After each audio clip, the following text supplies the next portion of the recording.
Have you ever walked into a room and felt a strange chill? Not from the air, but from a presence? Like something or someone was just off. Maybe it was a smile that didn't quite reach their eyes, a laugh that seemed hollow, or the way they watched you like they were taking notes for later. Could it be that you're standing next to someone evil? Before we dive into this deep and unsettling truth, take a second to subscribe to the channel and like this video, because what you're about to hear isn't just philosophy. It could change your entire love life, your friendships, even your family dynamics. And trust me, watching this video till the end could mean the difference between protecting your peace or letting it get destroyed by someone who hides their evil behind charm. Let's begin with a story. It was the year 127 AD. Rome was mighty, but Marcus Aurelius, the philosopher emperor, was weary, not from war, but from people. He once wrote in Meditations, "When you wake up in the morning, tell yourself, the people I deal with today will be meddling, ungrateful, arrogant, dishonest, jealous, and surly." That wasn't pessimism, it was preparation. He had learned the hard way that evil doesn't wear horns. It often wears a smile. And today in our modern world, things haven't changed much. People still wear masks. And if you don't know the signs, you might let an evil soul get too close and it will cost you. Here are 10 evident signs that there's an evil person right next to you, drawn from the wisdom of Marcus Aurelius and the lens of Stoic philosophy. 1. They exploit your empathy. Have you ever loved someone so deeply that their pain felt like your own? You stayed up all night texting them when they were feeling low. You skipped events just to be by their side. You listened to their stories, their past trauma, their heartbreaks. You were the safe space they always said they never had before. But let me ask you this. In all that time, who was holding space for you? Now pause. Don't click away just yet. This might be the most important part of the video. For your heart, your sanity, and your future love. Because sometimes what feels like love is actually emotional manipulation. Let me tell you a story. There was a girl, let's call her Lila. Bright eyes, soft voice, the kind of soul that felt like a warm hug. She met someone. Let's call him Armin. He was magnetic, mysterious. He carried a sadness that made her want to fix him. He told her he had been betrayed before, that no one ever truly cared, that people always gave up on him. And so Lila gave everything. Her time, her attention, her patience. She defended his moods, absorbed his anger, excused his silence. Every time he lashed out, she told herself, he's just hurting. He's been through so much. Every time she felt disrespected, she swallowed it.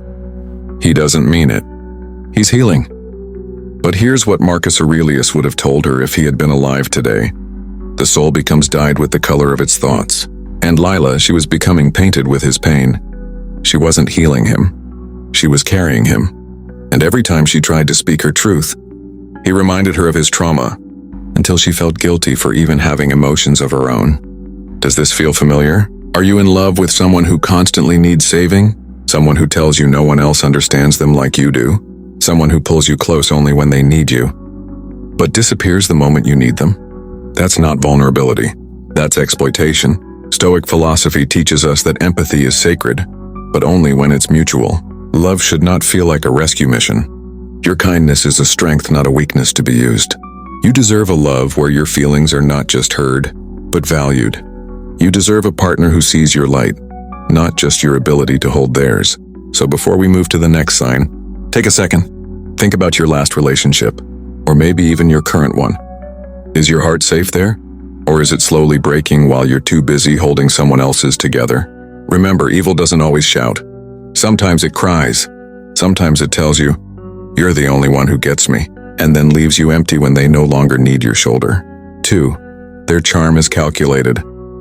Do you remember the first time you met them? That moment when they smiled at you and it felt like your world paused for a second? Maybe it was the way they looked at you, as if they already knew you. The way they remembered the tiniest details you told them. The way they made you laugh, made you feel seen, like you were finally found. Feels like a scene out of a love movie, right?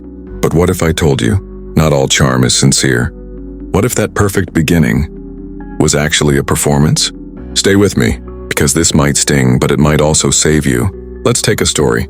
There was a guy named Rian, handsome, confident, the kind of presence that lights up a room. And then there was Anaya, a soft soul full of hope, believing deeply in love.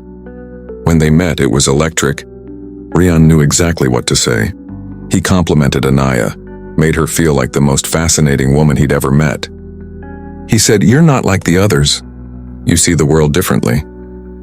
He brought flowers, made playlists just for her. He talked about philosophy, love, loyalty, even Stoicism. Anaya told her best friend, "He's perfect. I've never met anyone like him."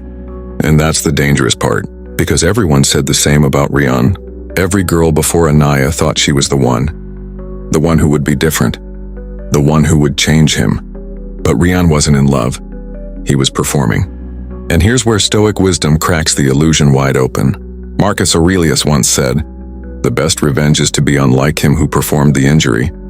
What did he mean? That real character isn't about how you appear, it's about how you behave when no one's watching. See, evil people don't always manipulate through anger or control. Sometimes their deadliest weapon is charm. It's how they gain access to your heart before you even know it's vulnerable. They learn your dreams, your pain, your insecurities, and mirror them back to you like a perfect reflection. But it's not love. It's calculation. Think about it. Was your partner almost too perfect at first? Did they say everything you wanted to hear only to slowly change? Were they obsessed with winning you over, only to become cold, distant, even cruel once you gave them your heart? That isn't coincidence. That's a pattern. And here's the painful truth. Charm isn't always love, and not everyone who pursues you intensely plans to stay. Marcus Aurelius urged us to seek virtue, not appearances, because appearances fade. But virtue? That's what remains when no one's clapping. So if you're in love with someone whose charm seems too good to be true, ask yourself, are they consistent or were they just convincing? Don't confuse a perfect act for a genuine heart. 3. They never truly apologize. Have you ever had an argument with someone you loved, and even though they hurt you, somehow you were the one saying sorry at the end? You replay the moment in your head. You know they crossed a line. They raised their voice, said things they shouldn't have. Maybe they lied. Maybe they broke your trust, but somehow they twisted it. And suddenly you're apologizing for how you reacted instead of what they did. Sound familiar? Don't click away. Because this is where many love stories break and some never recover. Let's go a little deeper with a story. There was a couple, Zion and Meher. Zion was magnetic, smart, funny, quick with compliments.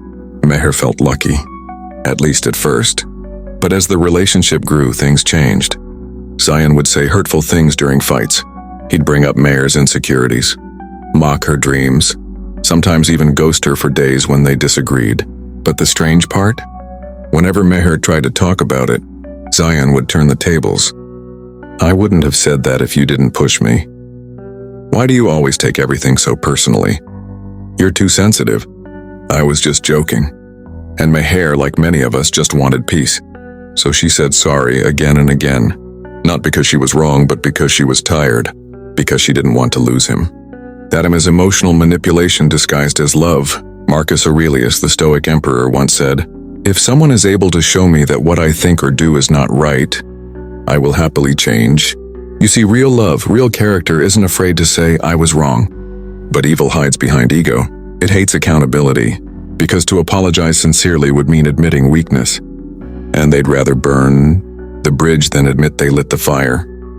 Now ask yourself, have you ever been with someone who always found a way to make it your fault? Even when they hurt you, they made you feel guilty for being upset. They never said sorry unless it served them. Or maybe they did apologize, but it always came with a but. "I'm sorry, but you misunderstood me. I'm sorry, but I was stressed." That's not an apology. That's a rerouting of blame. True apologies come from the heart, not from a strategy to avoid consequences. Stoic philosophy teaches us to take responsibility for our actions, to look inward, to evolve. But someone who never truly apologizes isn't interested in growth.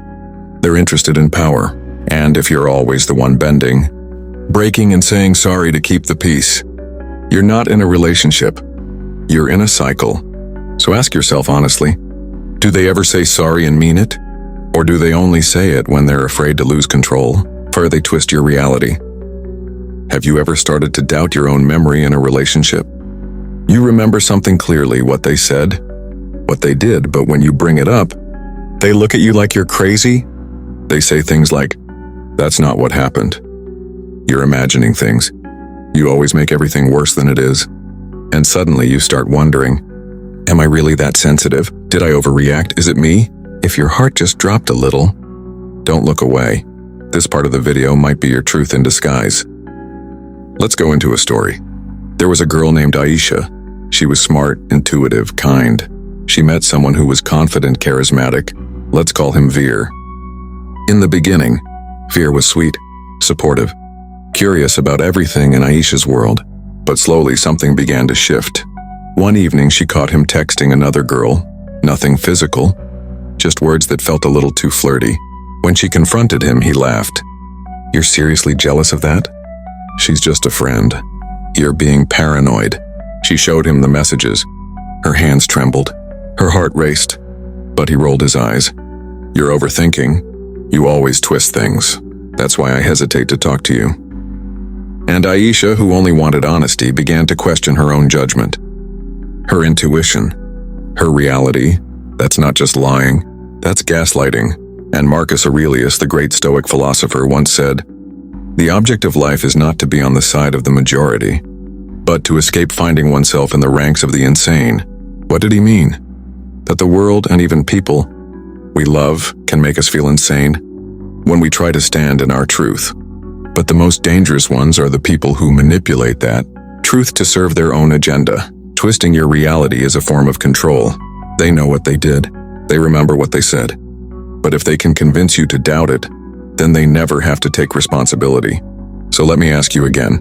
Have you ever walked away from an argument more confused than you were going in? Have you apologized for misunderstanding something you know was crystal clear? Have you been made to feel irrational, overly emotional, or insecure, even when your gut told you something was wrong? Then you're not crazy. You're being conditioned. Because here's what evil does. It doesn't attack you head on. It makes you question your own reflection. It makes you feel like the problem, until the only person you trust less than them is yourself. But not anymore. If you recognize this pattern, you're already waking up. You're seeing the strings they pull, and the more you see, the less they can control. Don't stop now. You're breaking through. They isolate you. When was the last time you truly laughed with your friends? Not a polite smile. Not a quick reply in the group chat. I mean a real moment, genuine, unfiltered. The kind of laughter that echoes in your chest. Now think about this. Since you fell in love with them, how many of those moments have you had? Because here's the truth no one wants to admit. Sometimes love doesn't isolate you overnight. It does it slowly, silently, while making you think it's protection. Let me share a story. There was a guy named Arav. Charming, magnetic, full of passion. He met Isha, a free-spirited girl with a big heart and an even bigger circle of friends. In the beginning, Arav adored her life. He laughed at her friends' jokes, called her mom a second mother, and said things like, "You're so lucky to be surrounded by people who love you." But then little things started to shift. When Aisha wanted to meet her childhood friends, Arav would sigh and say, "Another girls' night? You don't even miss me." When she wanted to visit her cousin's wedding, he'd say, "Do you have to go? You know I feel left out." And when she laughed too hard at someone else's joke, he'd give her that cold, silent look that made her heart sink. So she started saying no, not because he asked her directly, but because she didn't want to disappoint him. She told herself, "He just wants more time with me." That's love, right? But what she didn't see is that piece by piece her world was shrinking. Her phone stopped ringing as much. Her friends stopped inviting her. Her world became just him. And one day, when she finally needed someone to talk to, when she felt overwhelmed, exhausted, confused, she realized there was no one left to call. That's how evil isolates you, not with handcuffs, but with guilt. With manipulation. With subtle little comments that make you choose them over everything else you once loved. Marcus Aurelius once said, "He who lives in harmony with himself lives in harmony with the universe." But how can you live in harmony with yourself when you've been cut off from every part of you that once made you feel alive? So let me ask you again. Is your partner your safe space or your entire prison disguised as love? Have you noticed your world becoming smaller? Have your friendships faded? Do you say no to family just to avoid a fight later? If yes, please hear this. You deserve a life where you can love someone without losing yourself. Because real love doesn't trap you. It doesn't cut your roots. It connects you deeper, to yourself, your people, your purpose. Stay with me, You're beginning to see the truth more clearly now. And in the next sign, we'll talk about the games they play with your confidence and how they chip away at the way you see yourself. This is your story too. Don't stop now. You're reclaiming your voice. 6. They chip away at your confidence. Do you remember who you were before they came into your life? Before the doubts? Before the second guessing? Before you started shrinking yourself just to keep the peace? Were you loud with your dreams? Did you walk with certainty in your step? Did you once look in the mirror and smile? Not because you were perfect, but because you knew your worth? And now, be honest, when was the last time you truly felt like that version of you? If your heart whispered, "It's been a while," this part of the story is your story. Let me tell you about Ayan and Sarah. Sarah was radiant, confident, a writer with big ideas and a laugh that filled a room. She loved poetry, painting, and planning her future. And then she met Ayan. At first, he praised her. He said, "You're unlike anyone I've ever met." He'd quote her writing, brag to his friends about her art. It felt like she had finally found someone who truly saw her. But over time, those compliments faded. Instead of "You're brilliant," it became, "You sure this will work out?" You know, writing isn't exactly stable. Maybe you should focus on something more practical. And when she wore something bold or spoke passionately about a topic, he'd joke, "Someone's feeling themselves today." Or worse, "Don't embarrass yourself." They weren't direct insults. They were small cuts, quiet jabs. But they added up, and slowly Sarah began to dim. She stopped sharing her ideas. She questioned her choices. She dressed safer, spoke softer, laughed less. And worst of all, she thought it was her fault. She believed maybe she wasn't that talented. Maybe she did talk too much. Maybe she wasn't as bright as she thought. But here's what Marcus Aurelius taught us. You have power over your mind, not outside events. Realize this and you will find strength. See, evil doesn't always come with cruelty. Sometimes it comes with disguised concern. It looks like advice, sounds like constructive criticism, but it feels like quiet erosion of your spirit, your belief in yourself, your identity. So ask yourself, are you still the person you were when this relationship began? Or has their voice gotten louder than your own? Do you shrink before you speak now? Do you look in the mirror and see less of who you used to be? If yes, know this. Real love builds you up. It celebrates your light. It doesn't dim you so it can shine brighter. You deserve someone who reminds you of your strength, not someone who subtly convinces you're weak. Stay with me. The next sign? It's even deeper. Because it's the one that makes you feel like you can't leave even when you know you should. 7. They make you feel like you can't leave. Have you ever stayed with someone not because you were happy, but because you were scared to leave? Not scared of them hurting you, but scared of being without them. Scared of starting over. Scared that no one else would ever love you like they did. If your chest feels tight reading that, you're not alone, and you're not weak. Because sometimes love becomes a cage made out of fear and disguised as comfort. Let me tell you a story. This is the story of Arib and Rhea. Rhea was a gentle soul. She loved unconditionally. She believed in soulmates, late-night conversations, and building something that lasts.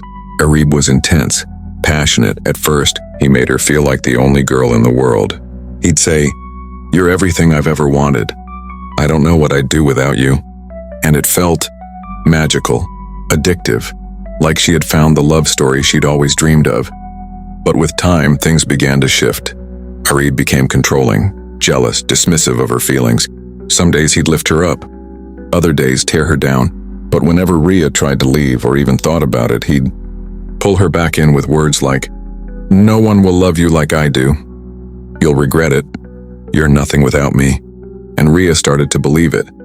She remembered the good times, the early days, the promises, and she clung to those memories like a drowning person clings to a piece of driftwood. Even when her heart hurt, even when she cried herself to sleep, even when she didn't recognize herself anymore, because she believed the lie that she was stuck. That leaving would mean failure, that no one else would ever understand her. But here's what Marcus Aurelius said. The impediment to action advances action. What stands in the way becomes the way. In other words, the thing you fear most, leaving, might just be the thing that leads you back to yourself. Let me ask you this. Have you ever felt like walking away would break you more than staying? Have you been told directly or indirectly that you're not good enough to start over? that you're lucky to have them, even when they treat you like less. That's not love, that's control. And the worst part? They don't even have to lock the door. They convince you to lock it from the inside, but you can unlock it. You can walk out. Because the person who truly loves you will never make you feel trapped, small or afraid. You deserve a love that lifts, not chains.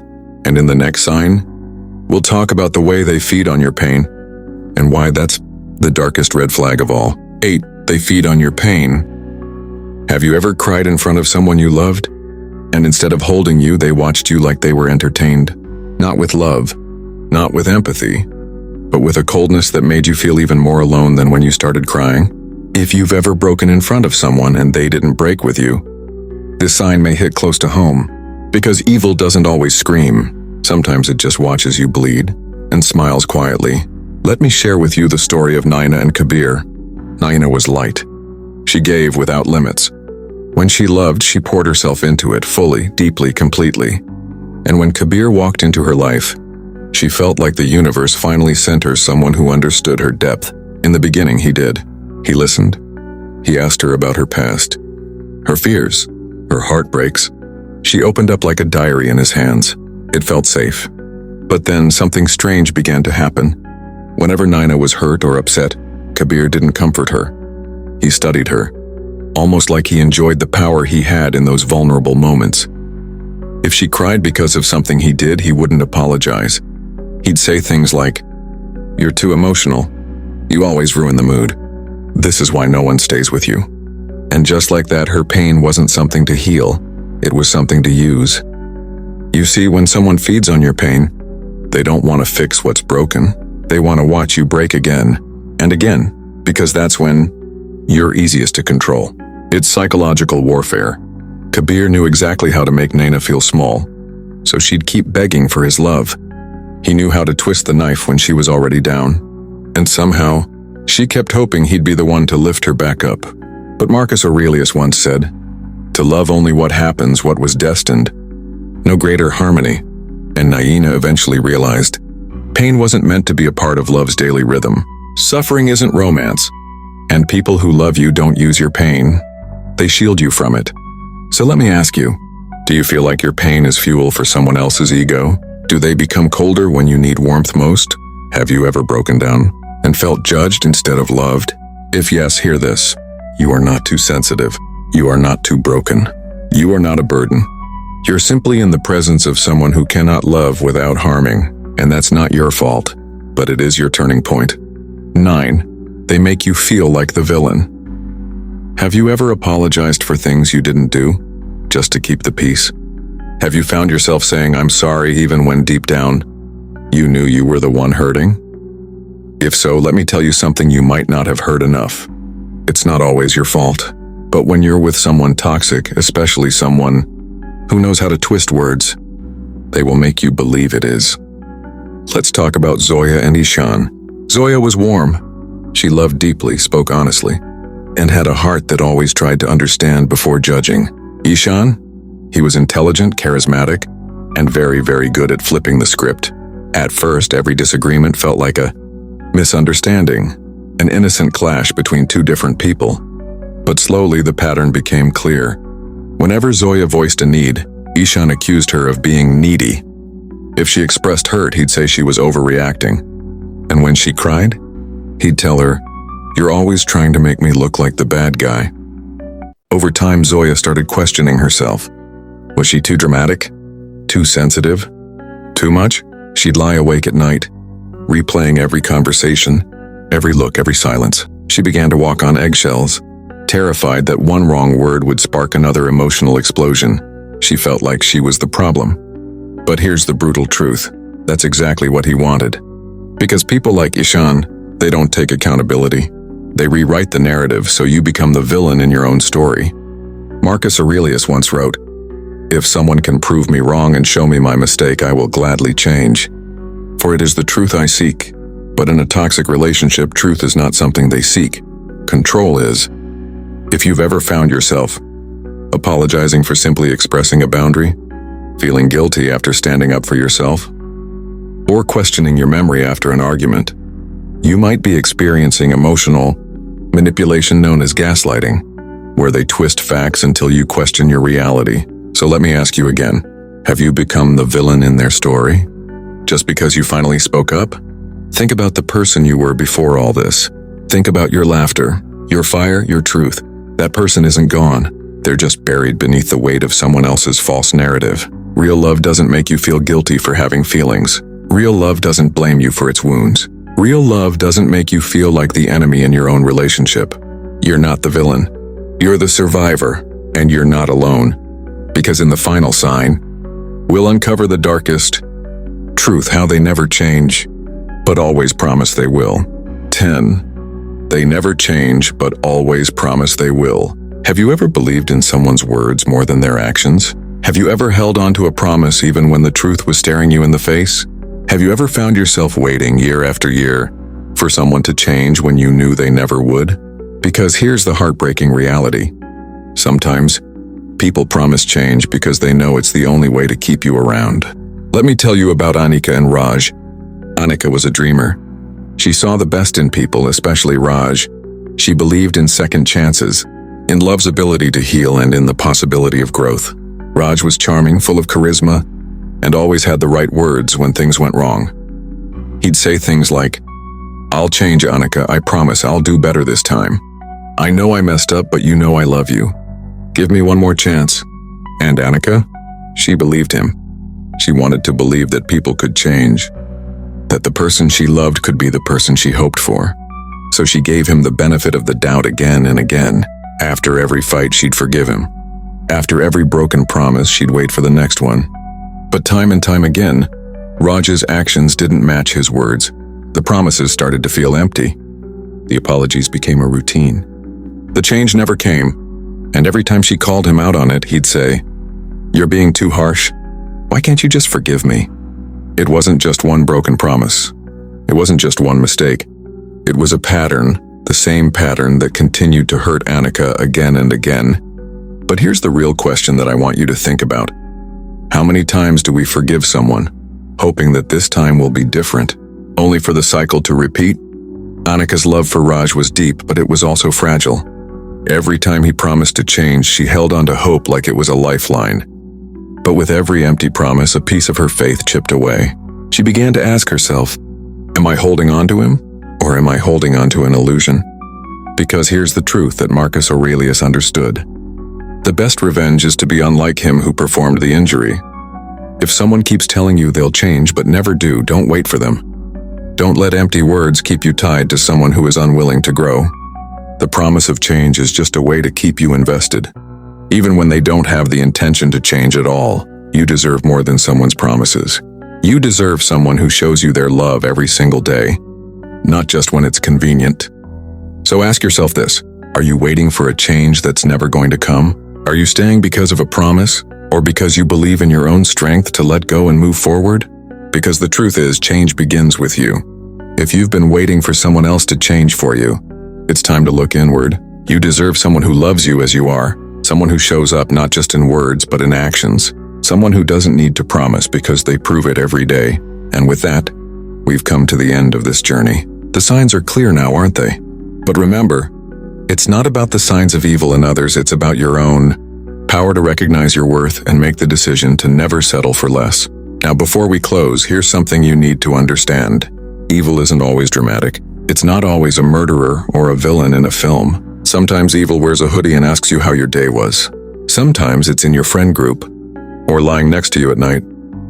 The Stoics never wasted energy on hatred. Marcus Aurelius never taught us to seek revenge or expose evil. He taught us to recognize it and rise above it. He knew that protecting your soul is the greatest duty of all. And with that said, thanks for watching, and until next time.